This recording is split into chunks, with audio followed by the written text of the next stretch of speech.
Ok, accrochez-vous, parce que ce que je vais vous révéler aujourd'hui va peut-être vous choquer.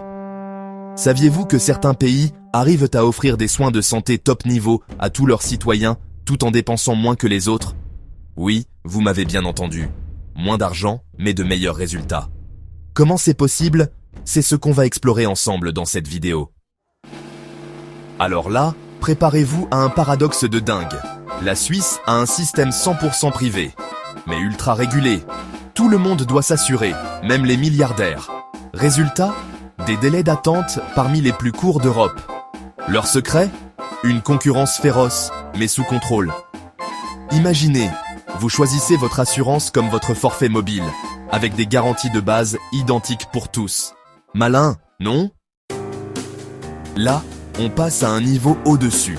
Singapour consacre seulement 4% de son PIB à la santé, contre 18% aux US, je vous laisse faire le calcul. Leur astuce? Chaque citoyen a un compte épargne santé personnel. Vous tombez malade, vous puisez dedans, vous restez en bonne santé. Ça reste votre argent. Résultat, les gens font plus attention à leur santé et aux dépenses inutiles. Génial, non?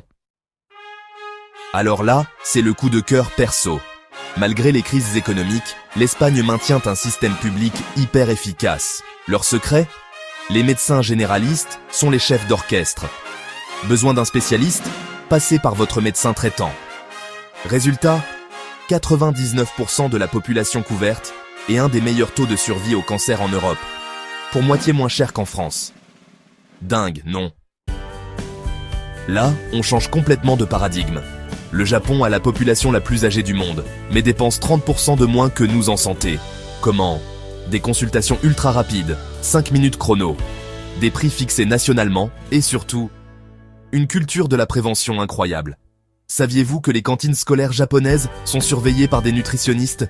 Quand on vous dit que la culture change tout. Et pour finir en beauté, l'Australie et son système hybride. Medicare, le public, pour les bases, et des incitations fiscales pour le privé. Résultat, 93% de satisfaction patient et des délais d'opération ridicules comparés à nous. Une fracture de la jambe? Opérée en moyenne en 35 jours. Essayez d'avoir ça en France.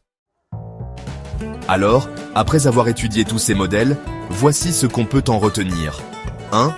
Investir dans la prévention rapporte. 2. Contrôler les prix, c'est non négociable. 3. Le médecin généraliste doit être le pivot. 4. La transparence sur les coûts change tout. 5. La culture compte autant que l'argent.